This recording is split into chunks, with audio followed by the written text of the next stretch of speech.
in 10 minutes, you're in a Burmese city called Katong. You get your passport stamped, and then you start cruising around to these islands in the Andaman Sea, and these islands truly stunning. But when you pull up to the island, there's not 57 motorboats, it's 2 motorboats.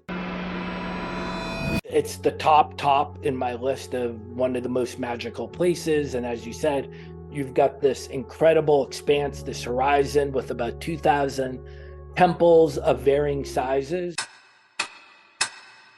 I've had friends do it. I'm going to equate it to torture. That might be $10. It's going to be a brutal ride. I know one guy who took it over and then he was begging to take the flight back. As you mentioned, I'm trying to go to every country in the world.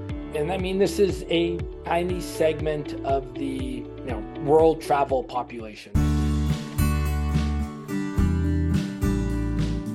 Welcome to the Winging It Travel podcast with me, James Hammond, where every Monday I'll be joined by guests to talk about their travel stories, travel tips, backpacking advice, and so much more.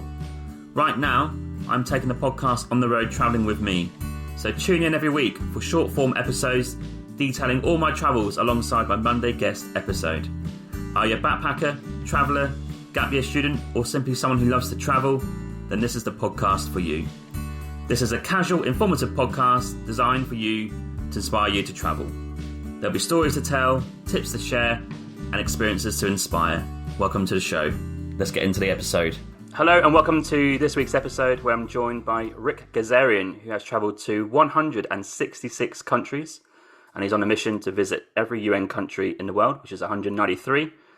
Ric hosts the great Counting Countries podcast, which interviews travellers in a long format like this one. And to add to that, Ric has written books, blogs, is a professional photographer, a film producer, and a travel leader. Ric, welcome to the show. How are you doing? Thank you so much, James, and great to be speaking with you. Yeah, really excited about this chat. Where are you based right now? I am in my hometown, my home city of Boston, visiting my father for the summer. Oh, nice. And where do you normally locate yourself? I technically call my home Bangkok. Oh, wow. One of the best cities in the world, isn't it? Arguably. I think a lot of people would agree with that sentiment. I interviewed a guy who said that he left 4 years ago and he's on a mission to find a better place than Bangkok, but he knows there isn't. Still looking. Yeah, still looking. So I think he'll go back. Yeah, great city. Nice. Okay, we're going to delve into some of your early travel history because 166 countries is a heck of a number to get to, and you're on a mission to get to all of them. So growing up in the US, I assume, was there any travel early doors when you're growing up? Yep. So my parents were pretty avid travelers for their day. Whether we were driving to Cape Cod for a week during the summer, but we also had a couple of Caribbean trips when I was a kid. And we also had the good fortune. One of my classmates, his mother was born in the Philippines. And twice, junior high and high school, my family and I made a family trip to the Philippines to visit our friends. But even better was adding on Hong Kong one year and adding on Tokyo another year. So that was pretty eye-opening to do those visits during school at that point. God, any culture shock in there? I don't think I wouldn't use the word culture shock, but just on the positive, like amazement. Like going to Hong Kong was such a shock of electricity in a good way. That city is alive, the neon, the lights, taking the Star Ferry across from Kowloon to Hong Kong. Those memories, those experiences stayed with me. It was just a fantastic way to see some world-class cities. Yeah, Hong Kong I've never been to. What do you make of what it is now? I guess when you were there, it was how can I put this, UK giving it back to China. But what do you make of it now? Is it going to be same, or is it going to slightly change, do you think? Yeah, so when I went, it was British, and then we took the ferry to Macau, which was Portuguese. Oh, okay. Yeah. Stamp collecting at that point. I don't want to come off as some political expert, No. My take as a visitor who goes for 2 days or a week, Yeah. I imagine you're going to have a very, very similar experience. I mean, I've been a couple of times to Hong Kong under the Chinese. I mean, I think that sentiment is 100% different as a citizen Yeah. of Hong Kong, that your life is completely different. And it's no longer whatever the saying was, two states, one country. It's now just one country. Hmm. Okay, very interesting. And the Caribbean, what countries did you dip into early doors then? Honestly, I don't. I mean, we took a couple of cruises, Oh yeah. and I think I was more excited about being able to watch movies on the ship and eat a hamburger at 11 p.m. I mean, we went to Bahamas or San Juan or Grenada. Actually, I'll take one other side note is I realized I'd been to Venezuela. So I had a memory of going to Venezuela, and I was speaking to my dad. I'm like, Dad, did we ever go to Venezuela on one of those trips? He's like, I don't know. So I went through a bunch of old photos and did find some photos of me in Caracas. So that was another place that I did visit. It's amazing how you forget to go to places, isn't it? Yeah, I mean, because of my adult life, I pretty much have a pretty good recollection of Yeah. where I've been, and for my father, it is not the quite same level. Fair enough. And did these early trips maybe spark something in you that potentially in the future you want to do more of this, and we're starting to figure out, okay, maybe let's go to different areas of the world or even different states, whatever in US? So, my experience in Hong Kong did make an impression because I actually moved there after I graduated from college. Mm. And that was twofold. One, because of my experience, my visit to Hong Kong during school. But I also had one friend who is 1 year older than me who also moved to Hong Kong after graduation. So I did move there. I lived there only for 3 months. I kind of ran out of money. The job was to find the goal was to find a job in Hong Kong and live there for a couple of years. I did not find a job that was going to be able to support me, so I did leave after 3 months. Okay. And just quickly on Hong Kong, again, that's probably another country I've not really touched on. What's some of the best things to see in Hong Kong if people want to visit, maybe for like a city break or a week there? Yeah, it's a fantastic. I mean, there's the very obvious. I'm sure when you look at the top things to do in TripAdvisor list, it's taking the tram up to Victoria Peak, and in this case, it's a good reason that's on there because when you do get to the top of that mountain and you overlook Hong Kong Island and Kowloon at dusk, I mean, it's absolutely stunning. Taking the ferry, the Star Ferry from Kowloon to Hong Kong. I went to some great temples my last visit, which was at least 6 years ago. And I don't have the precise name, but it's like a monastery on the Kowloon side, a little further out. It was like a temple of 1,001 monks or something like that. And you had to walk up a fairly big hill, Hmm. and there were just hundreds and hundreds of golden statues of monks Huh. up this path. So someone can Google that. I have a blog post about it, but that's a cool thing. And, that's on the top 10 Nice. Okay. And where did you grow up in US? in Boston. In Boston. And that was throughout the whole childhood until adulthood. Yeah, I even went to college here, Ah, university. okay. I worked in Boston after graduation. And then I did move to Chicago for another traditional corporate job. Yeah, which kind of leads me nicely on to the next part. You mentioned on your website about the whole leaving university, getting a corporate job or a career, if you like. And obviously, we all know the 2008 crash and stuff like that happened. How did that impact your travels? Because I think you mentioned on your website that you would lose a job and then think, oh, okay, well, I'll go away for a bit. And that kind of turns into like a year trip. Like, what were you starting to see in terms of your life change from maybe going from the career path, if you like, to maybe change into traveling a lot, but also having your own income via your own business? Yeah, so I was working in the financial services industry in '08, and we had the financial crisis at that point, and about 25% of the people lost their job at my company, and I was ecstatic, James. Really. I did not love my boss. I didn't even love my job. I did love the money, and I wasn't proactively going to give up my salary. So being laid off was this great kick out the door. And I was told in November, on January 1st, I was going to be severed from the company. And I used that last 6 weeks of 2008 in the office to start planning for my trip in 09. So 09, I took a 12-month trip around the world.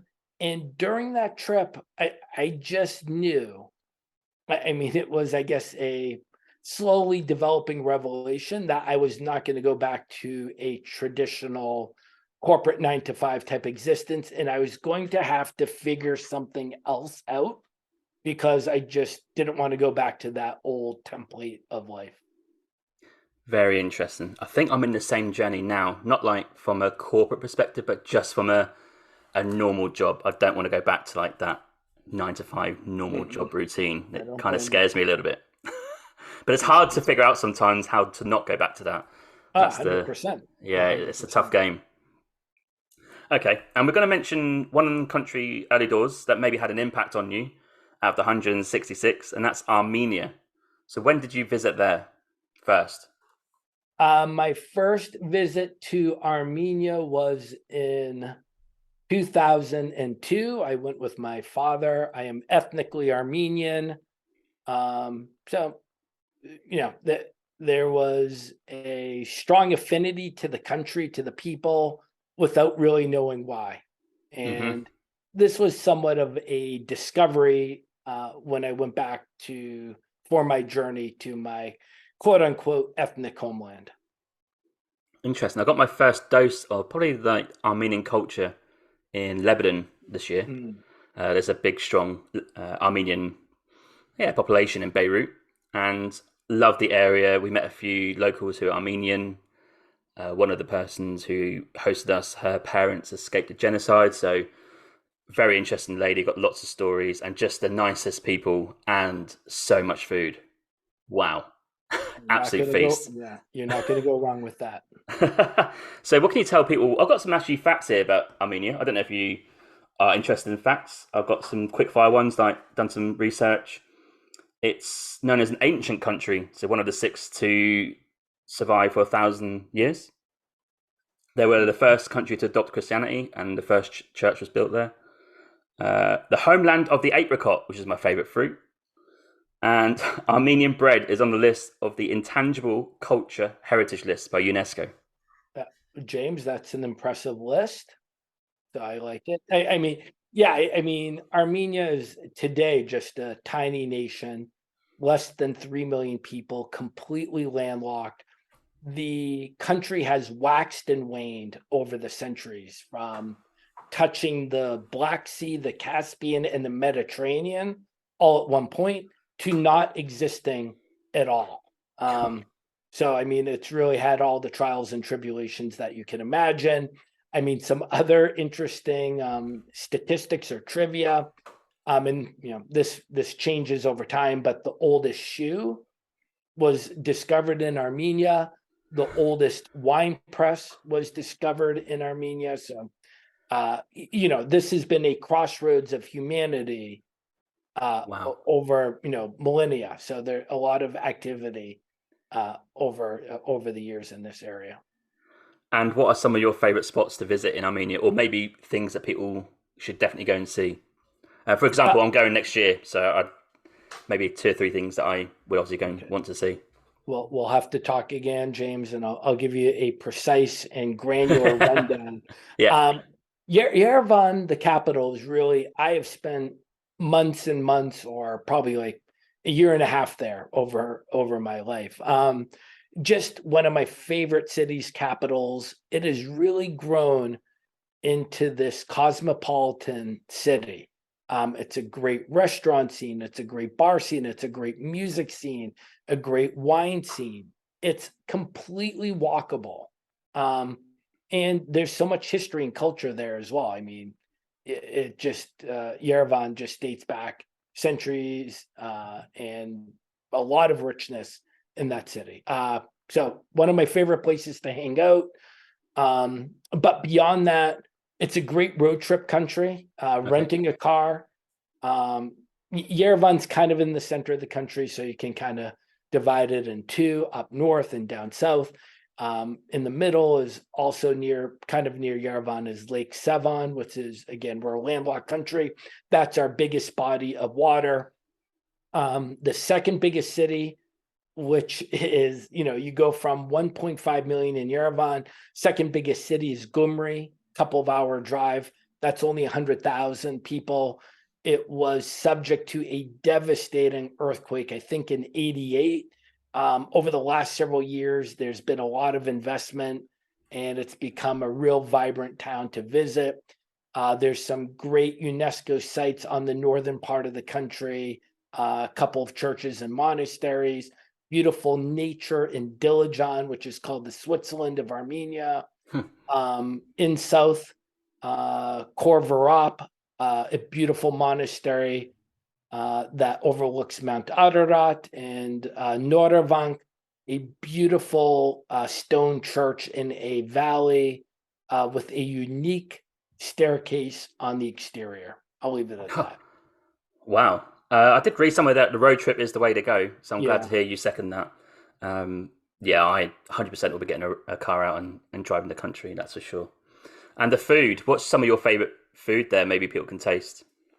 Yeah, I'm even though I am Armenian, I'm always even a little confused answering this question. And again, that's, this crossroads, it's really kind of a smorgasbord of, Russian influences, Lebanese influences, Turkish influences, Persian influences. And again, my first visit was in '02. I got to be honest, James, it was not the food my mother was making in many cases. And I got two of my worst food sicknesses on my 2-week trip. Okay. Now, all that being said, the food scene now is awesome. And part of it, tragically, is the diasporans from Syria and Lebanon, due to the economic crisis in Lebanon and the awful civil war in Syria. The Armenians of those regions, a lot of them are decamping to Yerevan. The silver lining is that's the best cuisine in the world. And now there's a lot of awesome Lebanese/Armenian, Syrian restaurants. So I am very, very excited when I go back to my visits, because now it's just, awesome food, awesome restaurants. So traditional Lebanese fare, whether it's shawarma or hummus, go for that. Nice. Okay. And in terms of your experience of traveling a heck of a lot of countries, how is it for budget? Is it fairly decent for the dollar, or is it slightly expensive? Well, it's changed for the worst just in the last couple of years, unfortunately. Okay. So Armenia, for, the first 18 years I've been visiting, was such a great, great value. I mean, things were really, very, very economical. So unfortunately now that's not the case. Part of that is inflation, like most of the world has been witnessing. The second element is the Russians, and Armenia is one of those countries where Russians are able to visit without a visa. Like Georgia as well, that's the same? Georgia as well. So, and when I say visit, these days that means moving to.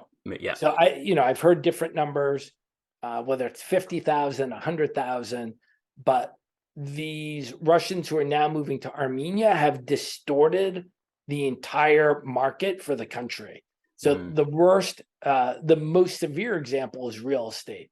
Like the old days, I would rent an apartment for $35 a night or $30 a night.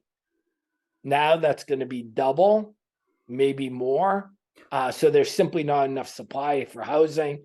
And again, that's just driven everything up in terms of cost. But still, For context, it's not Italy, it's not Amsterdam, it's not New York. It's still a very economical place to visit. Very interesting. Okay, and what time of year would you recommend people to go to? Yeah, yeah. September, first half of October, May, first half of June, July, August can be brutally hot.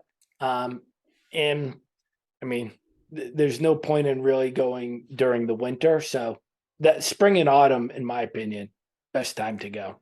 Okay, I was planning to go in mid to late August, so I'll have to. Yeah. I mean, it can be 40 plus Yeah. on one of those hot days. So Okay, I have to figure that one out. And very quickly, you mentioned volunteering there, or you stayed there for a length of time. yeah, so I did that visit with my father, and then the following year, actually, okay, not that matters. My first visit to Armenia was 03. Then I went back in 04 and I stayed there for 4 months volunteering.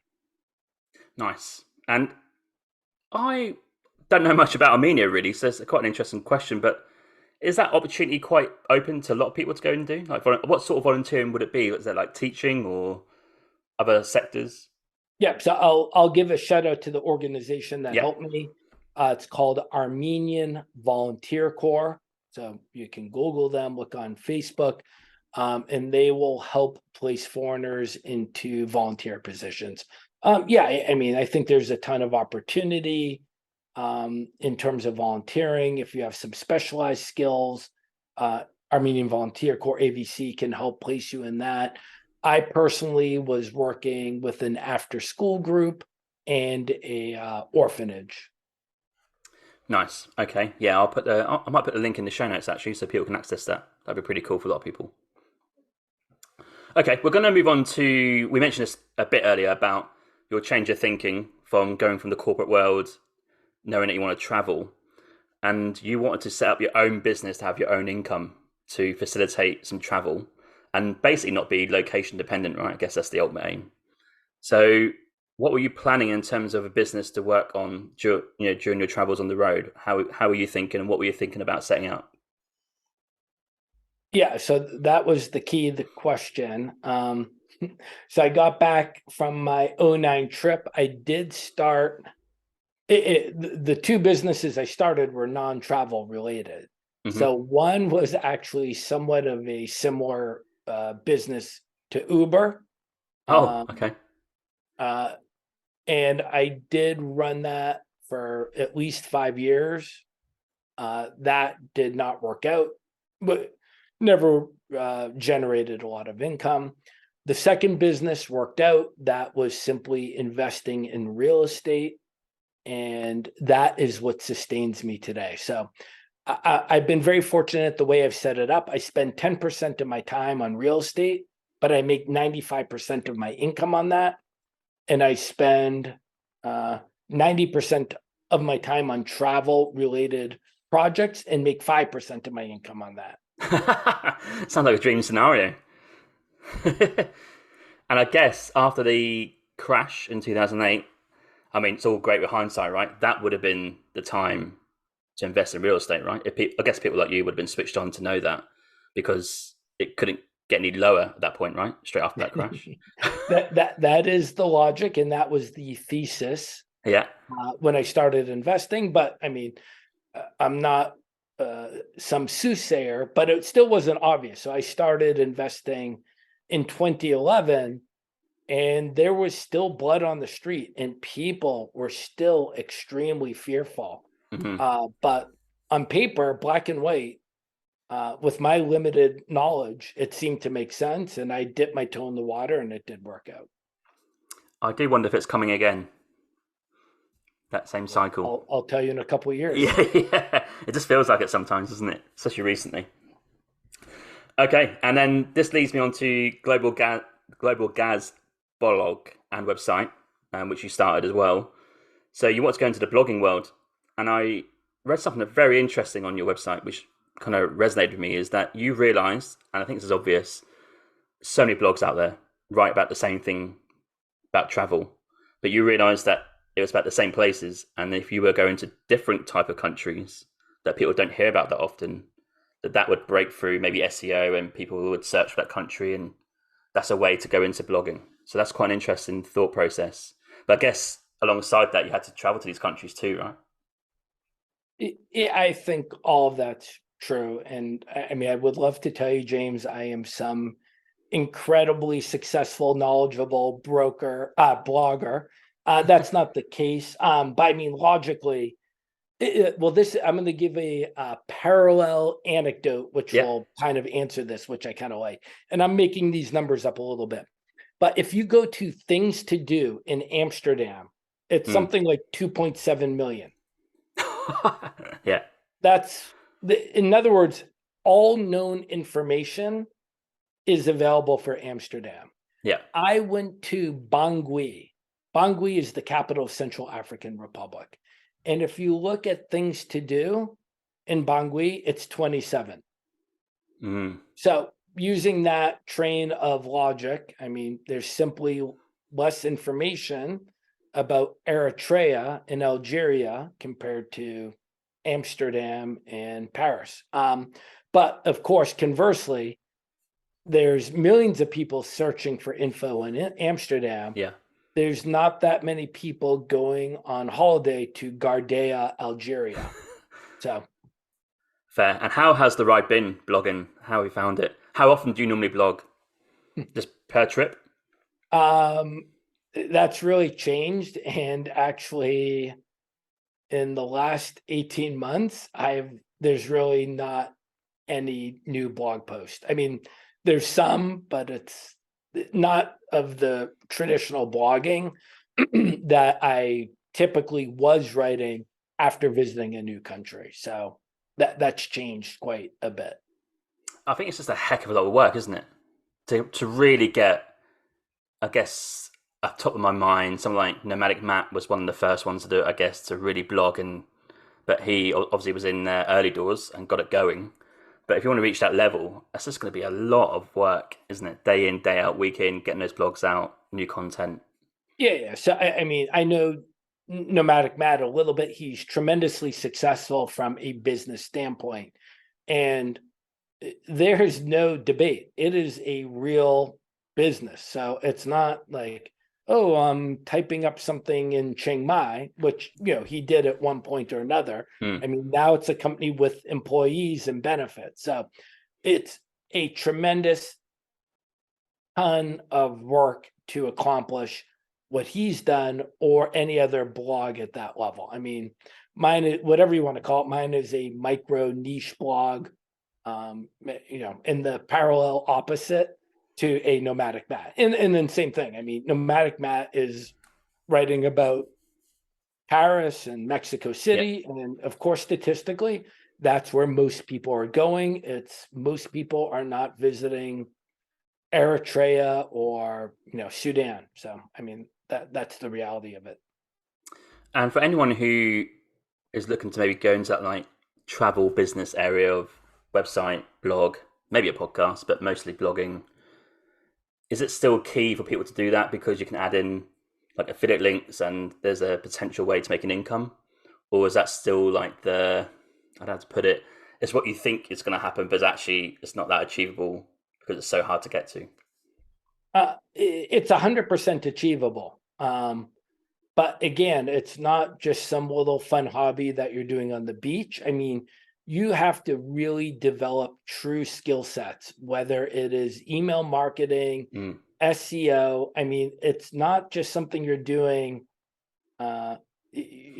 arbitrarily or on a whim. It's a real business, and you have to develop real knowledge and experience on how to do this, and you can make real money. And you also, I mean, the one other thing to add, you might be working more hours than you did in a traditional 9-to-5 job, but it is your business and it does afford flexibility, mobility, and travel. So 100%. Okay. Very interesting. And one quick question as a side note, we'll come to your podcast later, but any temptations to go into vlogging, YouTube, stuff like that?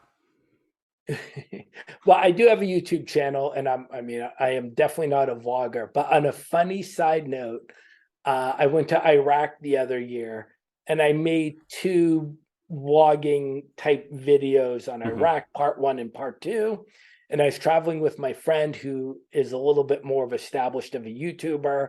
And I'm like, oh, this is easy. I just got 3,000 views on this video. And I mean, I kind of just slapped it together. And those two videos, I mean, did well for me, meaning like, okay, several thousand people watched them. And then I made my third video, and then something like 17 people watched it. So again, it's the same. I mean, I know a couple of big vloggers, like Drew Binsky, Oh, he's a or demon, right? Yeah, yeah. yeah, or Paul Babardo from Geography Now. It's the same thing. I mean, of course, some people have lightning striking, but 10 years ago, when Paul Barbs was making a video, 800,000 people weren't watching that Yeah, first video. So exactly, yeah. it's the same thing. It's these incredible grinds. And then the final caveat, not everybody makes it. So in other words, even if you Yes. are putting in the 12 hours, and then a couple years later, you might have not broken in, and you Mhm. still might only be getting 5 or 10,000 views a video, meaning you're not making money. Yeah. Yeah. Absolutely. I tried a side project, it's still going, 1 year ago to do a coffee podcast that's on YouTube. And it's the strangest thing. It's hard to work out. I would get thousands of views on shorts, but no one watches my actual episodes, and I cannot work it out of why. Mm-mm. Maybe it's just a short attention span, I'm not sure, whatever. But when you see one video, I'll give you the example. The other week, I'm doing this July series. It finishes today, actually. One quick snippet of a coffee place around the world that I've been this year. Here's a minute. Bit of video about it, information, exactly. I think one day, I was short of time, I threw something together because I actually talked about it when I was having a coffee. So just put it together. It took 2 minutes. And that's been the best performing one, probably in the second half of the series. The less effort put in, arguably, I'd say it wasn't even that good, but somehow it just gets into the algorithm. I have no idea how it works. Exactly. The algorithm will never know. Yeah, exactly. Yeah. What a quote that is. Okay, we're going to move on to a few places that you would like to talk about because I asked for three. So we talked about Armenia, and the second one is Burma because I've been there too, and I loved my time there. So when did you visit there? My first time was in 2005. And what drew you to visit Burma initially? This was another situation. I got laid off, and I had booked a 3-month trip, and part of that was in Southeast Asia. And it was I was in Thailand, and I'm looking at the map, and I'm like, oh, Burma. I'm like, okay, this is nearby because I'd been to Cambodia, Laos, and Malaysia, and Vietnam, and Indonesia. So I'm like, okay, let me add this on, and it's obviously a direct flight, and uh, it's straightforward. So it was simple as that. It wasn't some like, oh, I got to see this or do that. I think when I was in Bagan, I couldn't really believe what I was seeing. This area of temples, you go to a random one, you sit up there, watch sunset or sunrise, whatever you're doing. Pretty magical, I thought. Yeah, hands down. I've been to Bagan 4 different times. Yeah. Uh, '05 the first time, 2019 the most recent. It's the top in my list of one of the most magical places. And as you said, you've got this incredible expanse, this horizon with about 2,000 temples of varying sizes. And I mean, I will wake up. I hate waking up, but I'm there every morning for sunrise, and I'm there for every evening at sunset. And it's incredible. Absolutely amazing. How did it change from 2005 to 2019 in terms of a country? Because we went in 2018, I think it was. And I felt like I was going back to Thailand like 10 years ago, a little bit, like in terms of how rustic it was. But 2005, that would have been, what, nearly 20 years before that. Yeah. In some ways I mean, it's to me, it's still a lot of the same vibe in the ambiance. I mean, it's a pretty undeveloped country. I mean, anecdotally, I mean, that first visit, I mean, relatively, there's there's not that many tourists. I mean, Mm. it's a pretty quiet place. One other like funny thing was literally a SIM card in '05 was either $1,000 or $2,000. So it Wow. was disconnected. There were no ATMs in the country, and the tourism infrastructure is simply just a fraction of what it is today. So, but so or like there's no e-bikes in Bagan in 2005. Yeah. But to me, when I Schwendigan Pagoda, which is this just stunning, magical pagoda temple in the heart of Yangon. And I went in '05, and when you go at dusk and there's the stupa is like something like, 100 meters tall or something. It's all in gold. And there's bells on the top of the stupa. And at dusk and the wind's blowing and you hear the bells, the sun's going down. There's only a handful of tourists. It's real Burmese people socializing and praying and spending time with their family. That's the same feeling I got back in 2019 as it was in '05. It's not like it's not the Louvre with being overrun in that sense. So to me, still a real special place. That place in Yangon, unreal. Like, couldn't believe what I was seeing. Yeah, we loved that there. And I found Yangon, I love the craziness of that city. You could just gamble on any restaurant down the road. You don't know what it's called. Because we, at the time, I'm not anymore really, but we're vegetarian. So we went to a restaurant near the hostel, and only one of the 7 staff spoke a tiny bit of English, but we tried to communicate. We got through that we didn't want any meat, just the meal. So they said we could do the same meal, but no meat in it, just vegetables. Yeah, that's fine. And not only did they obviously provide the meal, they took the cost of the meat off the price. Already the price is $1.50, but now it's like 75 cents to a dollar. I'm like, what is going on here? I couldn't believe it. And I felt almost bad paying the reduced price. But yeah, the hospitality was incredible. And the people are just equally unbelievable. Yeah, great people. Where else did you visit in Burma? Because we only went to Bagan and Yangon. Did you go to their weird capital city?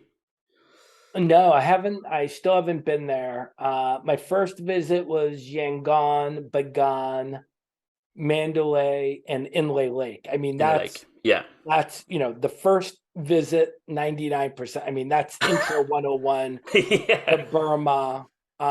In subsequent years, I always go back to those places one time or another because they're just awesome. But I've also been to Morocco, which is closer to Bangladesh. That's in Rakhine State.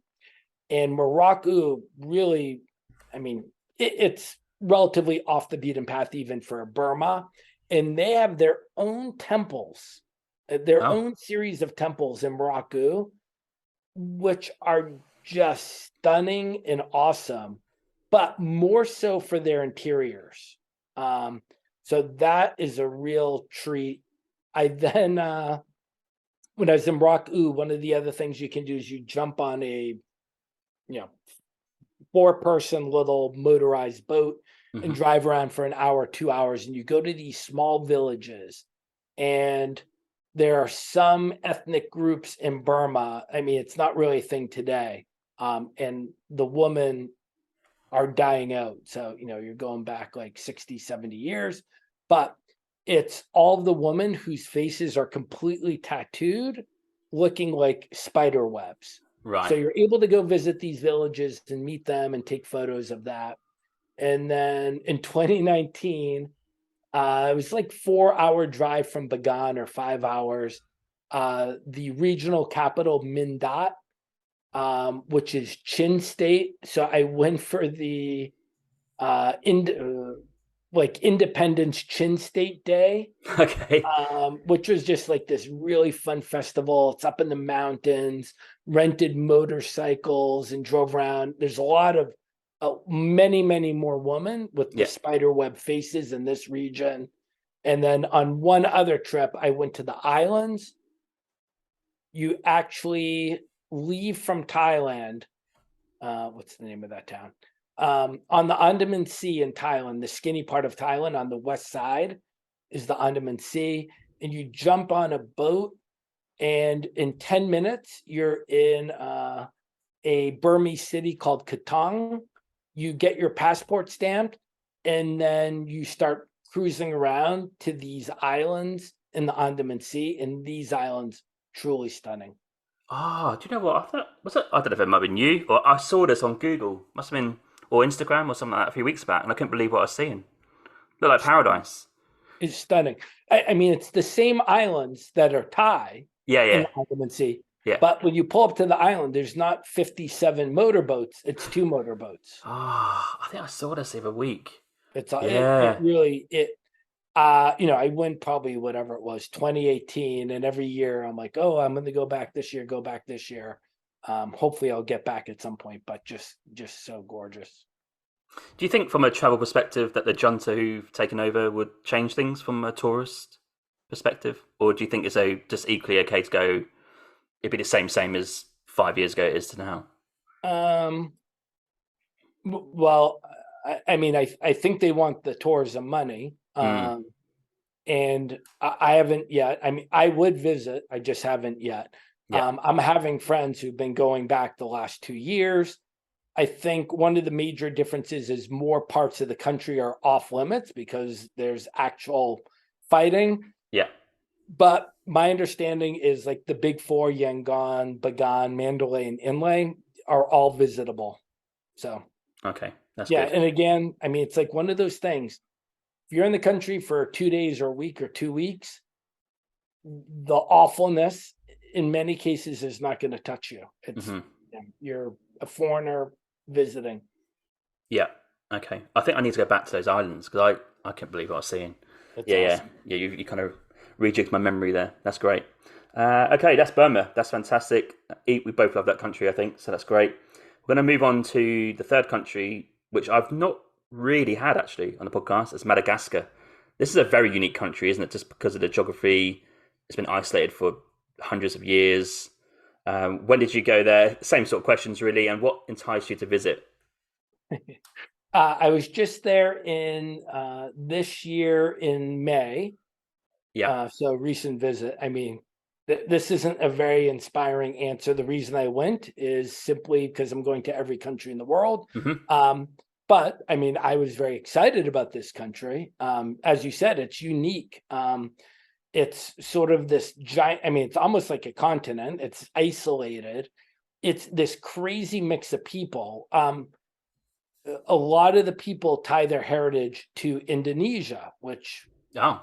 yeah, I mean, which is sometimes in some ways hard to get your arms around. So, parts of a lot of, over the centuries, people came from Africa, but there was also a giant influx centuries ago from Indonesia. So the people do not, in most cases, look like in essence, I hate to, a stereotypical Yeah. Africa, which, with whatever it is, 600 million or 800 million people, there's no stereotypical, but nonetheless, they have a unique look. And then the flora, the fauna, and one of the biggest draws, of course, to Madagascar is the lemur, Yeah. which is like a sort of very, very cute monkey looking guy. Well, I forget the number. There's something like 100 something different species of lemurs. Some are not quite cute. Some of them are pretty ugly and even a little scary looking, but most of them are like, you would just want to watch them for hours. And what's the ease of travel like in Madagascar? And what I mean by this is, Myanmar, you can go there, get a bus to Bagan, whatever. It's fairly simple. But Madagascar, are the roads, they look pretty crap, but is it a bit of a rustic way to travel? That might be an understatement, James. The stat I heard is only 10% of the roads are paved. Oh, wow. God. So it really is one of these kind of raw countries. I mean, Yeah. it's in many ways untouched. I mean, there's not a ton of tourism. There should be, but it's too, in many ways, it's too uncomfortable. There's not enough infrastructure. Yeah. So get ready for shit roads. Now, I wish I could tell you I'm, some glutton. I mean, I didn't take public transportation. So I was talking with some friends. The capital, Tana, and of course, the other big thing everybody wants to see is the Avenue de Baobabs. So it's this dirt road in the middle, well, sort of in the middle of nowhere, which is surrounded by these giant towering baobabs. And this species of baobabs, I think, is only in Madagascar. And it's almost like, it's some way, it's like, for me, it's going to the Eiffel Tower, meaning, everybody knows what the Eiffel Tower looks like.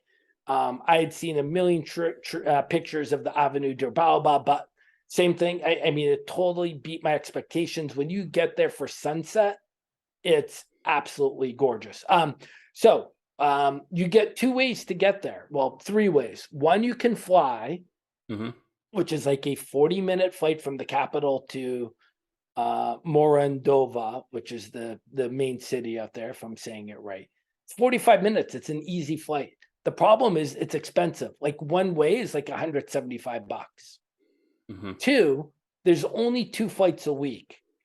3, the airline is very not dependable. So you might get stuck there, or your flight might never take off. Then you can get a car and driver. A car and driver, I'll just say I paid $100 a day. That paid for my driver, the car, the fuel, his food, and his hotel. If you do that drive from Tana to Morondova, it's like 14 hours. And it's something like, I'm roughing this number, it's something like 400 kilometers. Right. Then the third option is you take a Bourse, which is just the public transportation.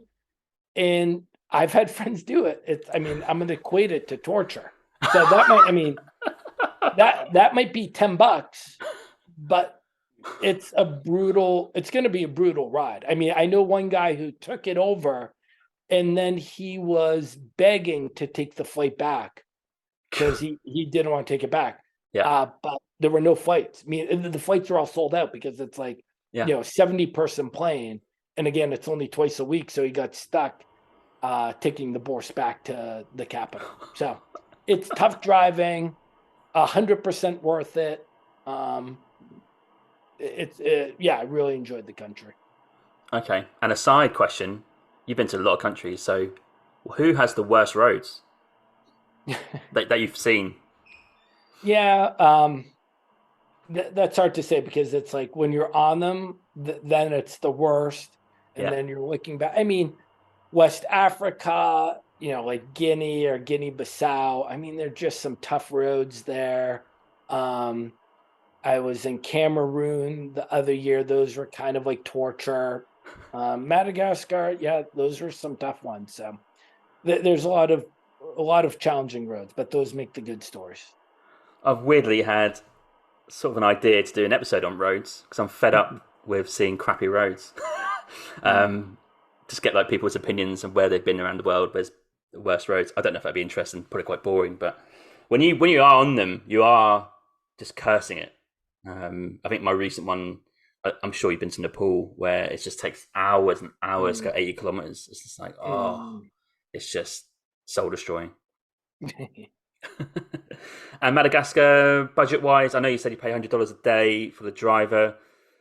Because it's so remote and so untouched, does that make it more expensive, do you think? I don't know if I can work that one out. I always debate about this. There's some sort of formula that you can apply. And it's like sometimes when you have a very, very undeveloped, poor country, it ends up being expensive. But what was I? Yeah, you could... if you're living like a local, it's cheap, right? You're going to eat food for a couple bucks. You're going to take the public transportation for $10. You're going to stay in a hostel or sleep on someone's floor for $10 or $20. For me, I had the driver for $100. Let's say the hotel for $100, but sometimes $50, sometimes more. What's my next question going to be for Madagascar? There's one more question. Oh, it's just gone. Yeah, okay, no worries. I was just going to finalise Madagascar because, again, that is a unique country that I've not heard many people have been there. So, my next question was going to be cash and money because it's so remote. Do ATMs work there? Can you arrive, pay card? What's the situation there? Okay. Yep. So in the airport, you have a working ATM machine. You can exchange money, and you can there's 2 stores that sell SIM cards in the airport. So you have all that. But it's also one of those things. Don't assume when you see an ATM machine that it works. So, I mean, I was trying to get money out of the capital, and it was like that game of driving around to 4 different banks. And then the secondary problem is I can't remember the exact amount, but like the maximum withdrawal might have been like $60.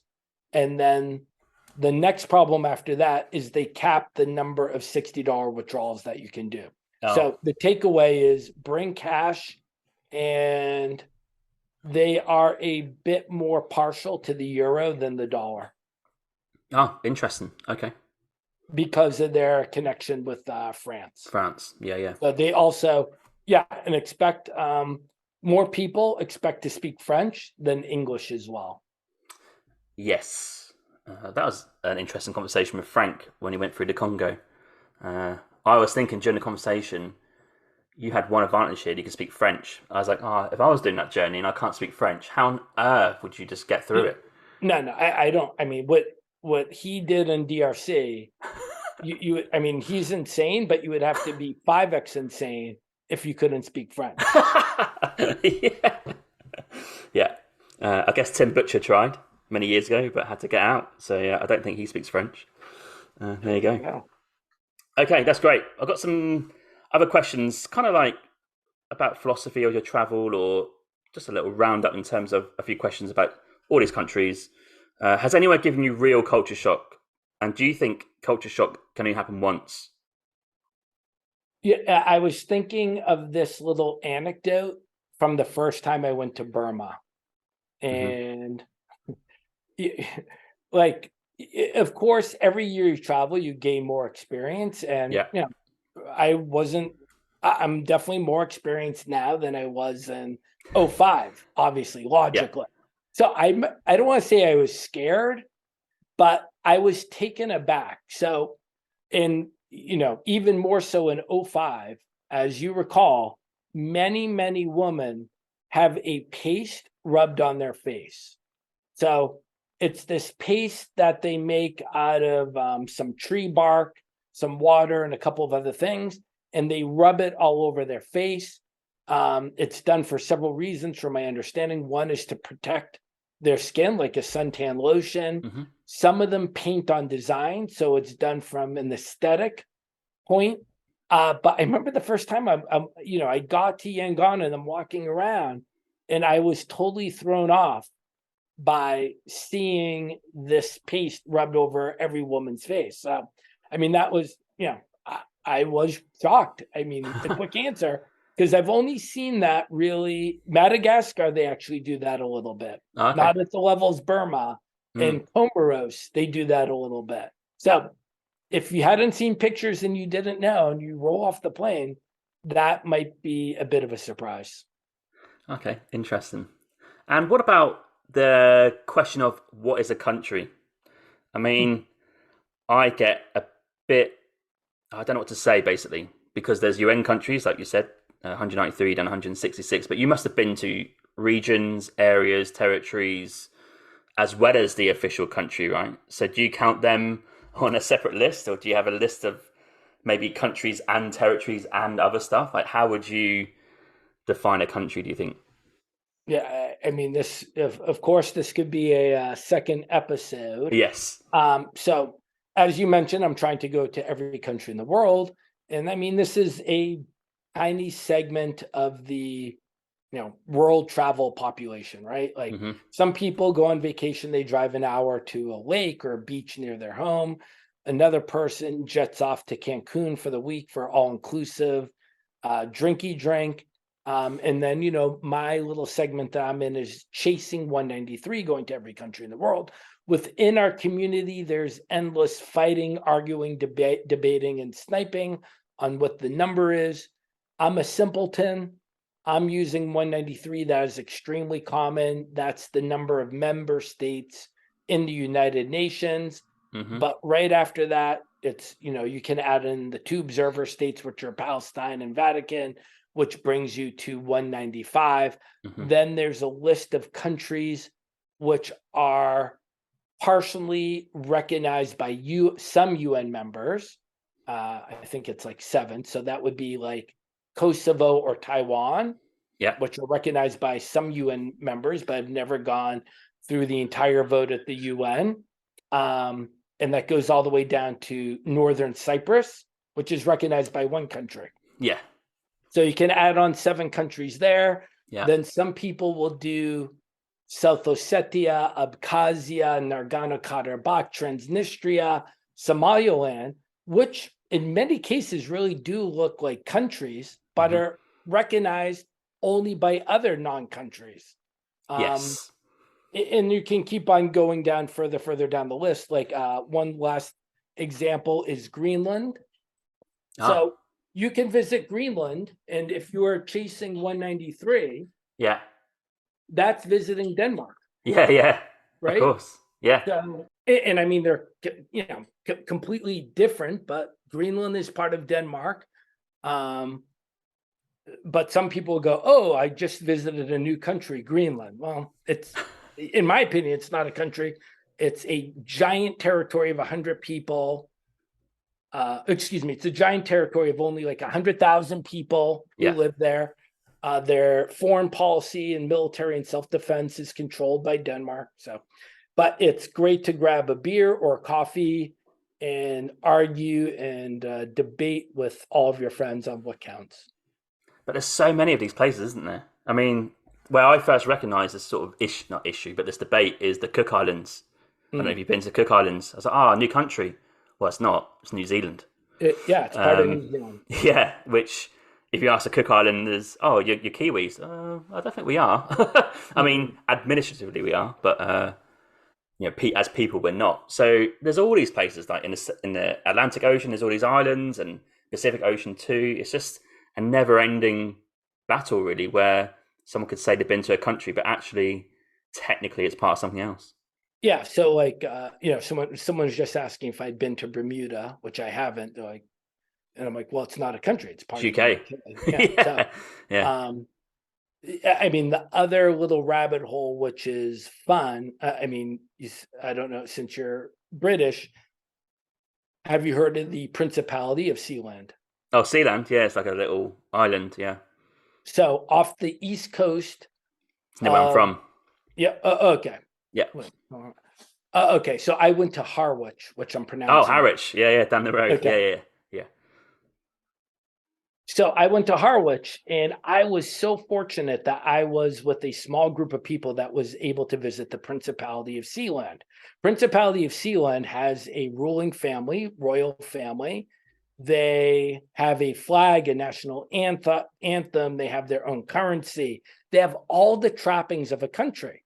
But Principality of Sealand was a formerly abandoned military World War II military fortification that a British family claimed and has been occupying since the late 1960s. So it's this insane story, but it's been going on for 50 years, and they have this incredible history of this quote-unquote country.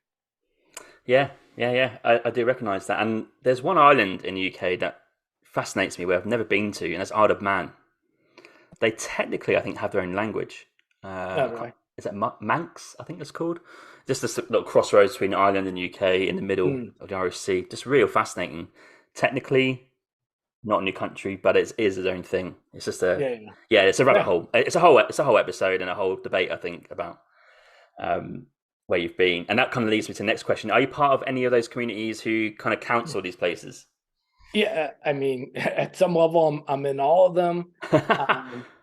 So, if you're looking for resources for traveling a little bit more off the beaten path or chasing 193, join the Facebook group Every Passport Stamp. There's 3 great travel clubs, again, for people who are into chasing 193 or more challenging locations.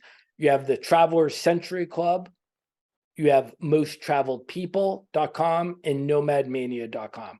So all 3 are great, incredible resources, and MTP and Nomad Mania are also great platforms to track your travels as well. So awesome resources. Okay, that's great. And have you been to, is it Bouvet Island? Yeah, so that's the Holy Grail. Yeah. It's this tiny island, give or take, we'll call it like 3 by 5 miles. It's uninhabited. It's in the South Atlantic. I've not been there in this. I mean, like Frank's walk across DRC. I have absolutely no desire to visit Bouvet Island. I've had a handful of my friends who've been there. It's a tremendous dedication of time and money to go there. And the other little catch is these are South Atlantic oceans. There's no guarantee you land. So I've known of a couple of outings where the best they can do is sail around the island. So, you spend $25,000 to sail out there, you're unable to land there because the waters are so rough. I spoke to Dave Seminara about this, about the mental impact of that, because it takes days, money, and you get literally stepping distance away and like, no, we can't land there. That must be, because if you don't go on it, it doesn't count, right? Can't count. Well, I mean, not to rabbit hole this, some of these travel clubs I've mentioned, there's always these secondary debates. So some of these clubs are defining what counts as a visit. So I forget which one it is, but I think one defines a visit as circumnavigating the island if you are unable to land. But interesting. But it's eye of the beholder. I mean, I don't count floating by something as visiting, but if you spend 25 grand, possibly, you want that feeling of satisfaction. Yeah, it's very interesting. Okay. A little question attached to that is, what about if you're on a layover and you go through security, you get your stamp, but you're only there in the airport for 2 or 3 hours? This happened to me in the British Virgin Islands. So I had to stay there for 4 islands. I think 4 hours I was going somewhere else. But I got a stamp. I walked out of the airport, had a coffee, walked back in. I mean, does that technically count? Even though it's not technically a country because it's a part of the British Islands and all that sort of stuff. But is that technically a visit? You tell me. Do you know what my thought on it is? As it's not a real country in terms of like it's not part of the UN, not 193, I'm not bothered by it. Mm-mm. If it was Grenada in the Caribbean and I had to do that, I would count it because I would want to say that I've been there. But it's not really an experience, is it? It's just that's country counting then at that point, isn't it?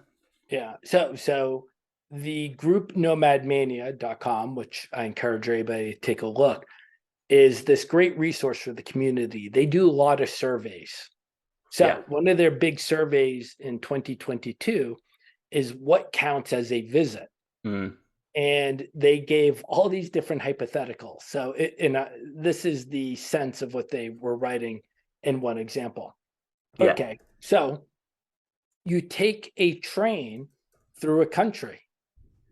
So you're in this country for 4 hours looking at the train window. Yeah. You never stop. Were you in Serbia? And then the next question is, you take the train through Serbia and then you stop at one platform and you get out and you stand on the platform. Then the next question was, the train goes through Serbia, you stop at the platform, but you walk 200 meters away from the platform. And then the next question is, you were drunk and you were passed out during the entire ride through the country. Did you visit? So it's, again, grab a beer, grab a coffee, get some friends. What's the right answer? I mean, it's simply eye of the beholder. There's no universal governing body which lays down the rules or the law for travelers. So when you gave your example at British Virgin Islands, I wouldn't count it. I mean, that's my one rule. I don't count airport transfers, but I have got lost once and I drove in Montenegro for 45 minutes once. Mm-hmm. I was there. I mean, it's hard to say I wasn't in Montenegro. I stamped in, I stamped out, spoke to a couple of people, but I mean, it wasn't some great visit. Okay, another question for you then. Another scenario that I was in South America, which I think you're going to in a few days' time. I was at the point, now forgive me if I get this wrong, there's a point where 3 countries meet, and Paraguay is one of them. I think it's Argentina, Paraguay, Brazil, could be wrong. And you can go into Paraguay without going through any passport stamp control. You just waltz in. So I walked into Paraguay unofficially, went to a few markets, again, had a coffee, went to a few markets, bought something, then walked back into Argentina and carried on my trip. So did I technically go into Paraguay at that point? Again? But you said you bought something in Paraguay? Yeah, I actively went to Paraguay, want to go and look at some markets on the border. I think I bought some sunglasses or something like that. So I did spend money in that country, in their currency. So I'm guessing it might have been, were you at Iguazu Falls? Yes. Okay. I mean, so it's hard. I mean, again, it's whatever you believe, but I mean, it would be very difficult for me to say you haven't been to Paraguay. So if you walked over there, you're in Paraguay and you're talking to some guy, you're in a market and you bought some sunglasses and had a coffee, how can I say that you haven't been to Paraguay? But again, it's like everybody can create their own rules. So someone's rule is you have to spend 24 hours in that country. But again, there's no universal governing body which has set down the rules that everybody has to abide by. So it's your own rule. Okay. And these communities that you mentioned, am I right in thinking if you get to like the higher echelons in terms of numbers, like your number, 166, because you're so close to getting to 193, for example, would they want proof that you actually went to the next country? Because we can all say we've been everywhere. I think that's part of Dave Seminara's book about this guy who apparently can travel everywhere. He's been there, all that sort of stuff. Like, you have to prove it, right? At that level. Yes or no. So one of those organizations, Nomad Mania, will verify you. So once you complete, I think they wait till you finish. But number one, not everybody's on Nomad Mania. True. Number two, you don't have to submit to the verification. So again, it's up to I mean, like Guinness World Records is another organization that will verify you in very, very, very specific situations when you are attempting to set a record. And Guinness World Record has their own rules for verification or what counts as a country or as a visit compared to somebody else. So there's this amazing travel story taking place right now with 2 just incredible, amazing travelers. One is a British guy, Graham Hughes, and the other is a Danish man, Thor Peterson. Yeah. So Graham Hughes, I just round down, say about 10 years ago, finished traveling to every country in the world without ever flying on an airplane. He has a Guinness World Record. Thor Peterson just finished a 9.5-year journey. Thor never took an airplane, spent a minimum of 24 hours in each country, and never returned home. So now both of them claim to have traveled to every country in the world without flying, but there's a couple of major differences. You might argue they're semantics, you might say not, but Graham did not have the 24-hour rule. Right. So and you can see the videos, there's some situations where he's in Africa or whatever, and he steps over the border and he's got the GPS and he makes a record of it. And again, okay, he's in Zambia. I mean, the GPS isn't going to lie, but he spent whatever it was, 5 or 10 minutes or 1 minute in there. And also, he flew home to the UK a couple times during his journey. Now, he always flew back to where he left and then continued his journey. So, again, the travel gods can go out there and debate who really did it, who didn't, who was the first, who was the second. But, all these, you can make your own rules, or the rules are different, or different organizations have different rules. So it's a big fun debate and mess. Yeah. So are they both going for the same title, if you like, of travel to every country without flying? Is that what they're both, or are they sort of niches in terms of what they're doing? Yeah, well, Graham has a Guinness World Record, and again, you would have to get the precise wording of what that record is. So you can Google that. I don't believe Thor is going to be trying to get the same Guinness World Record. But again, you can say it's semantics, you can say it's not, but Thor had that 24-hour rule, and Thor never went home in 9.5 years. Yeah. And during that 9.5 years, he never got on a plane. Graham would step his foot over the border, and he did fly while he was setting that record. Yeah. Eye of the beholder. I think some people are like, oh, this doesn't even matter. But I guess in that community, it would. It matters very much to the both of them. Yeah. And it matters to the community. But to that guy you bought the sunglasses off of in Paraguay, he doesn't care. No, absolutely not. Have you heard of another British guy called, he's called the Hardest Geezer. He's called Russ. And he's running the full length of Africa. He thinks he might be the first person to do that. He's definitely hardcore in my book. I've not heard of him. Okay. Now we're going to go down the rabbit hole again. I mean, there's tons of people. I don't want to say tons. There's people who've walked it. There's people who've ridden the bike, motorcycle, and driven. Yeah. So, I'm not aware of anybody technically jogging. Yeah, he's running it. All of Africa. And then, I would start with the questions. I'm like, how does it really work? I mean, is he really running 8 hours a day and he stops exactly where he stops running? And then he continues, or then he's taking a taxi to a hotel. And then, but I mean, God bless him. And whether he walks or run it, it's, again, something I would never want to do. Yeah, that's a good question. I didn't think about that. He's running it. He's going to the DRC, I think, fairly soon. He's got to go through that. So hope he knows what he's getting into. If not, speak to Frank. He'll tell you. Yeah. Okay. They're very interesting, fun conversations they are. I think they're quite niche in terms of the extreme travel community. But we're going to go into some of your stuff now. And going to kick off with your Counting Countries podcast. So tell the listeners what's your premise there and who goes on that podcast.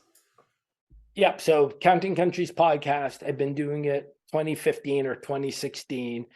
And I interviewed the world's most traveled people who are traveling to every country in the world, or who have already completed the goal, and also very long format interviews of 90 minutes to 3 hours plus.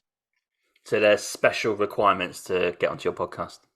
Well, I mean, special, but you've either done the 193 or you're in the process of completing the goal. Okay, and how often do you release a podcast episode? It's changed over the years. Right now, it's monthly.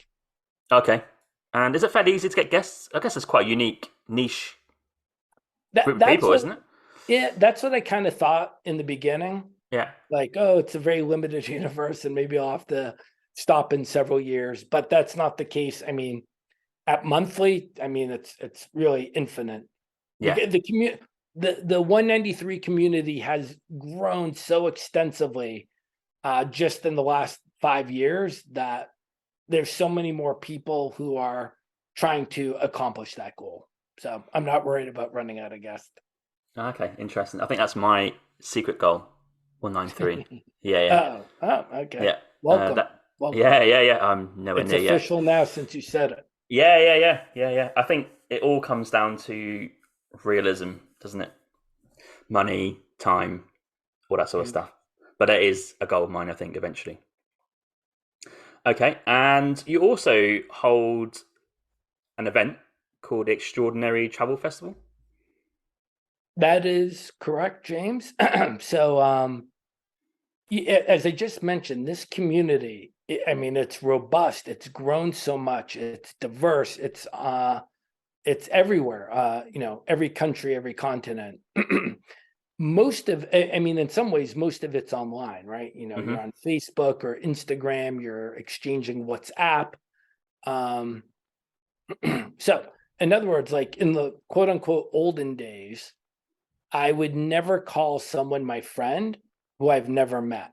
But now I have these 193 friends, someone who I might have been exchanging messages with for 6 years, or maybe talk on WhatsApp, but I've never met them in real life. Hmm. So the concept of this festival, the Extraordinary Travel Festival, was bringing the community together in person.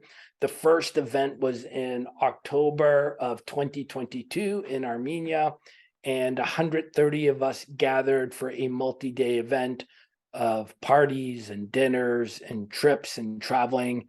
And I had close to 30 different speakers over the 3 days. Wow, and when's the next one, June? Uh, um, so the next event will be November 15th, 2024. And you've not So announced where, right, so far? the location will be announced at the end of August. So it's a secret, Cool. which we'll be announcing shortly. I think I'm going to come. I think that's on my list next year. Yeah, yeah. James, I would love it. We'll That'd be crack great. open a beer and start debating. Yeah. I've actually got another quick question about these communities. Is there one, if someone's listening right now and think, oh, I might join one, is there one that you'd recommend first off joining? Or does it not matter which one you Well, join? I'll tell you, I've mentioned four, three of them are free. So Okay. join Every Passport Stamp on Facebook. Yeah. I've joined that one. I've joined that one. Yeah, yeah. Okay. Yeah. So I'll see you in there. And Yeah. then definitely, Nomad Mania, again, incredible resource. MTP, great resource. So join those three. And the people that come to your travel fest, would you say the majority of those people are part of these groups? I would say not everybody's in every single group. No, but I would say the vast majority, at least one of them, is in one of those groups or listening to my podcast as well. got it. And what are your thoughts on a travel podcast in terms of trying to do it, traveling and podcasting? So I've experienced this year that it's bloody tough. Organization is tough if you're going about quite frequently, you're moving places online, no guarantee of Wi-Fi, how good the connection is, stuff like that. Like, how is that quite a unique area, travel podcasting whilst traveling? Because I've not seen many people do it or seen it as much as what I thought I'd see. Yeah. I don't know the breakdown, to be honest. I just know personally what I do. I only podcast 6 months of the year, so to speak. So Okay. I spend 3 months. I spend a random 90 days in Bangkok throughout the year. Yeah. And then I spend another 90 days in the US.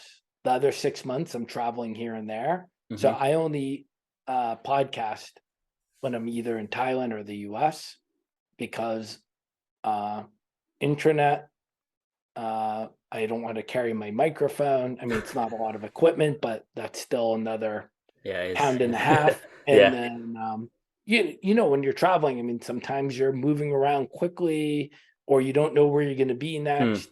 And again, intranet is extremely scary, whether you have it or not, or whether it works or not. So for me, it's simple. I only have 2 windows where I'm podcasting. Yeah, it's a good way to do it. Okay, very interesting. Yeah, I found it quite stressful at times. Yeah. I managed to find people in person. So, like in Paris, I interviewed the Eiffel Tower, that guy there, Oliver G. That was quite good, meeting in a cafe for an hour. But trying to find someone in person in the place you're traveling to that doesn't speak English, but who speaks English, yeah, it's not many people out there. They've got to be a writer or maybe someone who's moved out there or someone who's extremely confident going on a podcast to speak a second language? Yeah, I'll give a shout out to Pally Bo. Pally's another Danish gentleman who was like a real radio guy for like 20 or 30 years. Mm, He quit his job, sold all of his belongings, and he's also chasing 193, a yeah. little much more slow travel. And part of his gig is he is documenting his travels. Not sometimes he interviews people, but he's documenting his travels. So he's recording all the time, with the microphone as he travels, and he'll produce from the road. So Okay. Radio Vagabond. That was my rule this year's. My solo episodes are a document of our travels. And that's been the one constant because that's easy. Microphone, I can do it in 10, 15 minutes. And what's good about that is if you take away trying to get listeners, trying to get people interested, it's just a great way to remember what you've done. Because I don't think I remember what we did day to day on the Interrail pass, for example, but I can go back to the podcast and listen and, we did that. Okay, cool. That's been pretty cool as well. I've quite enjoyed that. So there's been two-pronged attack to the podcast for mine this year is interviews and solo episodes. And I think they suit both. I don't know if you find this long-form audience and short-form audience, they're different people. Yeah, I mean, it's two different beasts. I don't have that debate, so to speak, because mine's the same animal every download. I admire that because I've been told by a few other, I don't know you call them, podcasts, experts, marketers, that short form is the way to go. I'm like, nah, it's long form, mate. Yeah. How can you get to know someone in 15 minutes? You can't do that. Yeah. Oh, yeah. And especially with travel and there's so many stories, you've got to have a long form, I think. Yeah, well, I mean, obviously you know what I think. That's great. And can we touch on, very quickly, films? You've done a few films. Yeah. And this is just kind of like the circle of life and serendipity. One time I participated in this kind of a rally, a race, where I drove 7,000 kilometers over 17 days from Budapest to Yerevan, Armenia. Okay.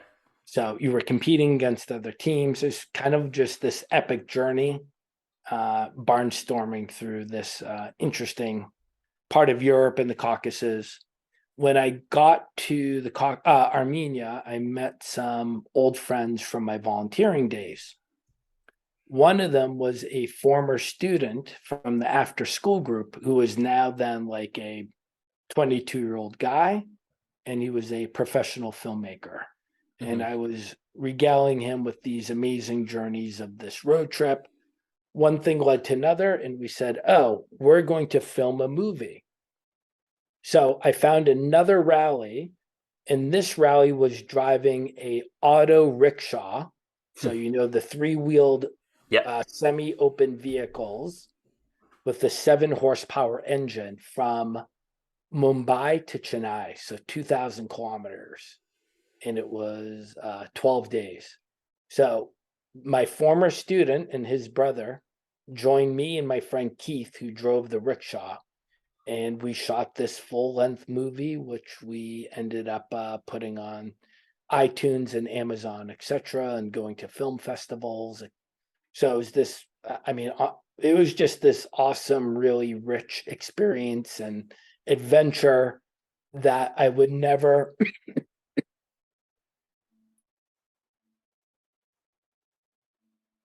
It was this really rich experience, adventure that I would have never envisioned, like when you're in school or college or working a quote unquote real job. So it just, circle of life, fruition, serendipity came to life. And people can find that on Amazon. Yeah. So Amazon and iTunes, we were my little claim to fame for one day or whatever it was, like in the United Kingdom, we were the number 3 documentary for several days. Oh, nice. Again, it was something cool for me. Not for, for a real filmmaker, it wouldn't be anything exciting, but for me, looking on that list and seeing my film up there was pretty cool. So Hit the Road India, and then we made another version, Hit the Road Cambodia. Lovely. I think I saw. Is it called the Rickshaw Rally? Is that one? Is that the same thing or not? So, Different. we're talking about the 193 community, and then Yeah. there's kind of like this adventure rally segment of travel, which is also just awesome and amazing. Yeah. Out of England, you have the Adventurist. They're kind of the big daddy. They're Okay. famous for the Mongol Run. Yeah. Yeah. Mongol Rally. That's Yeah. driving, Some friends have done that. Yeah. yeah. So it's driving a piece of junk from London Yeah. to Ulaanbaatar. Yeah. It's just this like It's quite funny. magnificent journey. And now there's just like dozens and dozens of these adventures around the world. I've gone with this company called Large Minority, another British guy. He runs them in Sri Lanka. He ran the one in Cambodia I did. So yeah, it's an awesome way to see the country, right? Because you're traveling slowly, the vehicle's open, you're breaking down all the time, you're Yeah. running out of gas, and you're not in the big city necessarily, right? You Yeah. might be Yeah. in some tiny village, so you get to see the country, talk to people, just this awesome, in essence, it's a catalyst to have these great experiences and interactions with real people. Yeah, I mean, my experience would have been I was volunteering in Jaisalmer. I come outside, I was like, what's all this commotion? All the crowd are gathering around the road, and the rickshaws just bombing past us. Saw a Scottish flag, saw an English flag. Oh, I've never heard of this. I was just in the office helping this camel safari company do some emails. But yeah, they were just rattling through, and it's good atmosphere, and people were loving it. Yeah, it's great. Awesome. Okay, and books. You've done some books as well. Yeah, and it's like, I mean, when you give me the introduction, it's like sounds like this Multi-facet, like yeah. this accomplished, crazy accomplished person. It's like, oh, he's a professional photographer. I've taken hundreds of thousands of photos. It's a big hobby, passion of mine, and I've sold photos of mine in the past. Whether it's a cover of a book or whatnot. So I mean, I'm technically professional. Yeah, yeah. I'm not making my living off that by any stretch of the imagination. When it comes to books or even movies, I mean, I'm not saying anything that's some big surprise or mystery. The barrier to success in content creation is not creating the content, it's the marketing of whatever you create after the fact. So yeah, I mean, I self-published 3 books. I'm actually working on a 4th. And yeah, it's just the personal satisfaction of taking your energies and creating something. And yeah, I mean, I sell some, but again, I'm not on the New York Times bestseller list. But it's great to be able to pick up a book off of a coffee table with your name on it. Yeah, I think that's the achievement, just to have it published and somewhere where people can actually buy it. I think. Yeah, I mean, it's more.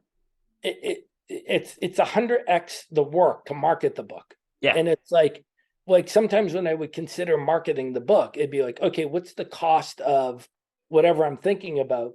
And then the margin on the book is so small. It's like, even when you're marketing the book, you're actually in some ways losing money. yeah, absolutely. And those bestseller lists, I mean, I don't want to put the achievement down, but I'm sure a lot of artists get their mates and get a lot of communities buy one day a load of the books, and they make the list, and it's like best-selling book. Yeah, well, it is, but it's not. Hacking Amazon. I mean, there's tricks to get on the top of those lists because it's sub categories. It's like when they say they're number 1, it's like it's like fiction, and then it's historical, and then it's like 16th century, and then it's Europe, and then it's agrarian fiction in Europe in the 16th century, and you're number 1. So. Yeah, exactly. Yeah. Okay. And can you tell people where they can find you on your website? And that's where they can find, obviously, all your blogs that you've written before, all links to books and stuff. What is your website called? Yeah, so I would point people, I'll give a couple, extraordinarytravelfestival.com, and, all of its associated social media. So you can sign up for the newsletter or social media to find out when we announce the location in the end of August. Counting Countries is my podcast on your podcast player, and globalgaz.com is the website, and the associated social media with that. Great. And before we get to the quickfire travel questions to finish the episode, what's next on your travel plans? Yeah, as you noted, this Friday for me, August 4th, I'm traveling to French Guiana, Suriname, and Guyana. Those They're three. my last countries in South America, and that will be the first continent I will have completed, assuming I make it. But you've been to Antarctica, right? I've been to Antarctica, correct. So you completed that one, technically. Actually, good point. I didn't think about that. So my second complete Semantics. Yeah. I'm not putting it down, just saying, because you've been to Antarctica, so I think you... Yeah. Good point. But in terms of, how can you say normal? A normal continent where people live. A continent with country. This will be my first continent with countries I will have completed. Oh, that's awesome. They're normally a three that obviously people don't really go to, aren't they? Yeah. And case in point, they got left behind for me. And French Guiana is technically not a country. Oh, is it not? Oh, wow. It's not 193? It's part of France. So, I mean, it's a nightmare to get to. So you can take a domestic flight from Paris to French Guiana. Yeah. But I was just talking with another travel friend. There are no flights from French Guiana to Suriname, its neighbor. There are no flights from French Guiana to Guyana, its one over neighbor. Yeah. So for me to get there, it's going to take me 3 days out of Boston. So you're going across the Atlantic? I was debating that, but what I'm doing is I'm flying to Miami. Yeah. Then flying to Martinique. Mm-hmm. And then I get to French, because Martinique is also French, right? Yeah. So the way it works, even though their neighbor is their neighbor, there's no flight there. So it's kind of this whole Francophile, environment. So they have direct flights from Martinique in France, but not from the actual neighbor touching the country. It's crazy. That's crazy. They must have maybe buses that go to the border, right? I'm crossing a river to get from French Guiana to Suriname, and I guess it's literally you jump in some little wooden pirogue is what I've been reading. So I'll know that better in a week or so when I figure it out and try and figure out how to cross it. What a great adventure. That's going to be awesome. Yeah. Again, 3 countries in an area of the world that just do not get that much context or coverage at all, really, from a lot of travellers. But yeah, I guess they are countries, apart from French Guiana, to check out in terms of ticking off the list. And they are new countries, so that'd be 167, 168. Correct. And anything else after that, rest of the year? And then I'm hoping for 2 more before the year ends, September, October, Libya and Turkmenistan. Okay. Yeah, it's a lot of content in Turkmenistan. I think I follow a few people who do tours there. It seems pretty cool. Turkmenistan was the second to last country to open up over COVID. So they just opened up in May of this year or April. Mm-hmm. So there's been some pent up demand. So that's why you might be seeing in your IG feed the Darvaza crater, gas crater. So it's that big hole in the desert with the fire. Gates of hell. Yeah, the gate of hell. So so a lot of people are jumping on that bandwagon since they've been a couple of years to go visit. Okay, and Libya is an interesting place to go and check out. Libya has been closed to U.S. citizens, so they have not been processing passports, U.S. passports. Mm-hmm. That changed also a couple of months ago for U.S. citizens. So the door's open. So again, there's pent-up demand for Americans trying to get into Libya. Cool. They're fantastic trips. So that'll take you to 170. Is that right? Yeah. Yeah. So hopefully end the year on 170, which is a nice round number. That is. Yeah. Amazing. Just about 100 more than me. That's crazy. Yeah. Okay. We're going to finish the episode on some quickfire travel questions. You did note these might be the toughest ones.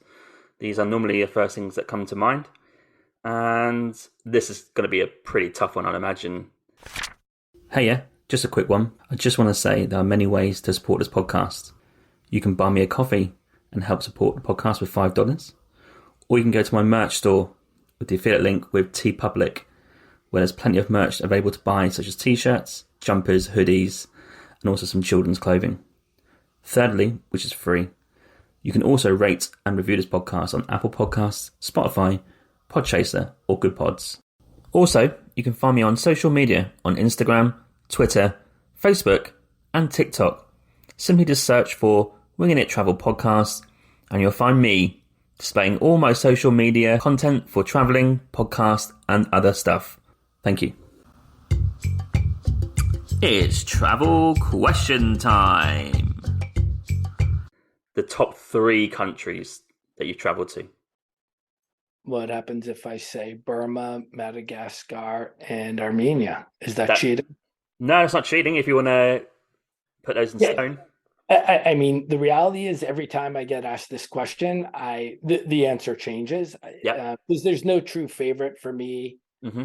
So I just picked some of my favorites: Thailand, Bhutan, Burma. Yeah. So, I mean, they're all great countries. I mean, there's a top tier category with probably, several dozen or a couple dozen. Okay. And we kind of answer this next question, which the normal question after this is 3 countries not travelled to that are next on your list, but you've just given 4 or 5 this year. Would you say those are, if you could go anywhere that you've not been, are they the ones you definitely want to go to next, or was there a few in the list that you just couldn't really make happen? No, I'm excited about all of them, more so Libya and Turkmenistan. Mm. Yeah, very unique. Okay.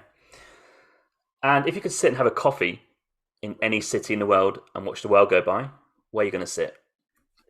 So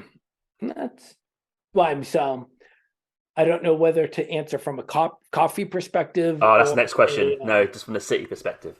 Yeah, I mean, I love people watching. So, I mean, it might be something just like Yerevan, because, again, I just love Yerevan is this giant cafe culture. So, dream. Weather's good. As soon as it starts warming up, you're going to head out to the cafe. So, whether it's a coffee or a beer or wine, that's awesome. Or somewhere like India, like going to Delhi to Chandri Chowk.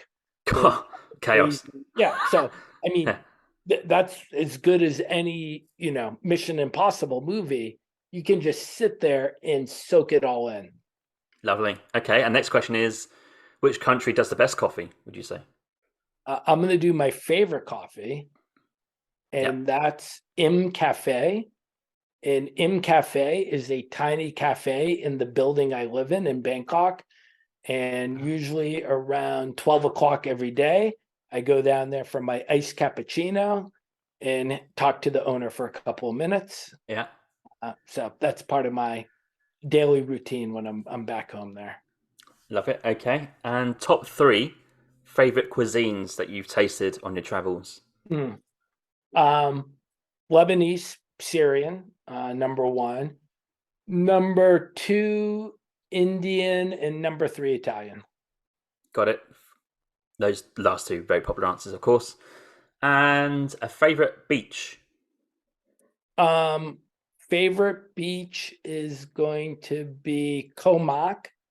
Koh Mak is this tiny island with a couple thousand residents near the bigger island of Koh Chang in Thailand, near the Cambodian border. Okay. And what about a favorite walk, hike, or trek? Favorite walk, hike, or trek. Now it's going to sound like I never walk. Where is one of my? Well, I'm not going to say if this was my favorite, but it's memorable. I was in Cameroon last year. And there's a tribe of people called the Koma people, which live on both sides of Cameroon and Nigeria. And it was brutal to get there because we're talking about bad roads. We had to fly to this pretty remote airport and then drive for about 8 hours. We get to this tiny village near Nigeria. Then we jump on motorbikes for about an hour, and we get off the motorbikes because the trail stopped. And then we had to walk for another 90 minutes through blistering hot heat. in the middle of this mountainous area on the border until we got to meet the Coma people. So very memorable. Wow. Okay. If you could live in one country for a year that you've not lived in before, where would you live? I am going to live in Uzbekistan. Awesome. Okay. And what about a favorite landmark? Can be nature or man-made. Yeah. Well, I mean, one of those tough ones. I'm going to say Angkor Wat. I just went for my 5th visit a couple months ago. Same thing, my first one was about 20 years ago. It's just, in my opinion, just magnificent, magical, and it was just as stunning to visit again on this recent trip. Okay, this might be a tough one. Is there a least favorite country that you traveled to? Um, well, I mean, I'll say Ethiopia. Oh, I think you've been there. no, I haven't been. I I've not. I've not been to Africa, so. Oh, okay. So Ethiopia had really high expectations when I went to visit. I would have high expectations. Yeah. I think I went there like 2015-ish, and I mean, this is one of those like, not non-colonized country in Africa, dating back eons of history. Just these magical places of Addis Ababa and Lalibela. I spent a couple weeks there, and the reality was it was a frustrating time.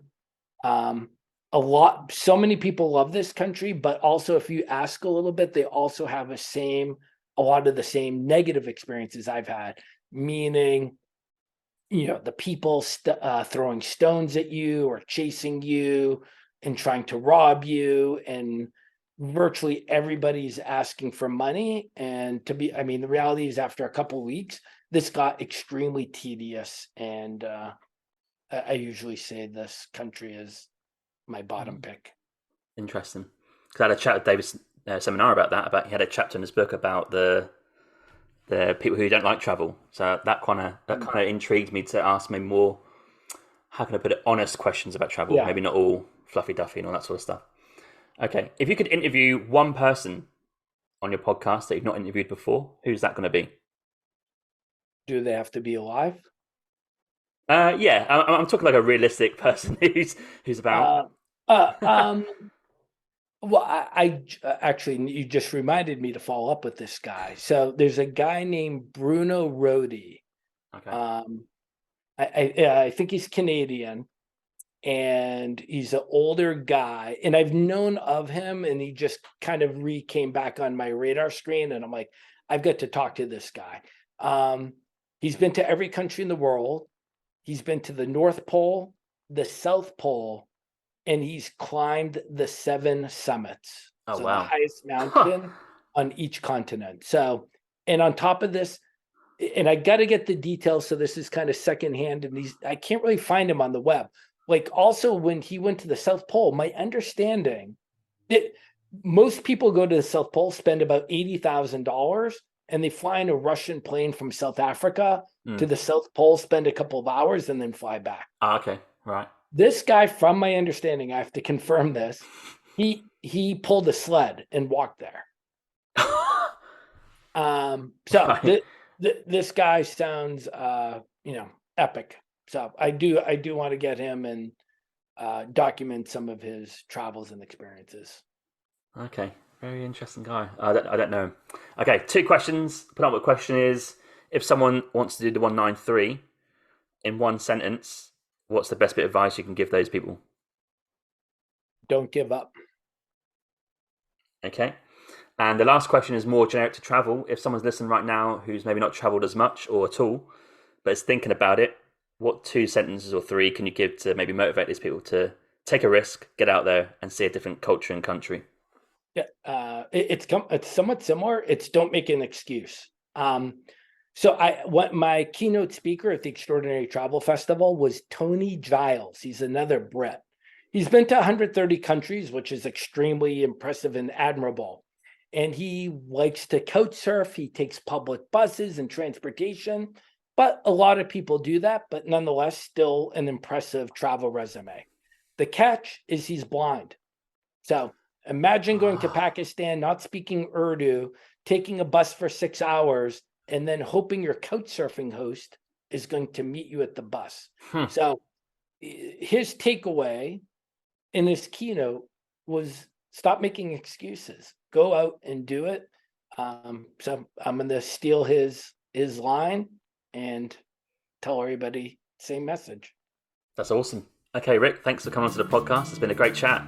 Lots of debates, lots of conversations, lots of countries. I've learned a lot, and thanks for making time to come onto the Winging It. James, thank you. Great talking with you, and really fun and interesting conversation. So thank you. Thanks so much. Thank you for listening to my Winging It Travel podcast episode today. You can find me on Instagram at James Hammond Travel or Winging It Travel Podcast. You can search for both. I release weekly clips of this podcast episode, as well as photos from the last 8 to 10 years of my travels.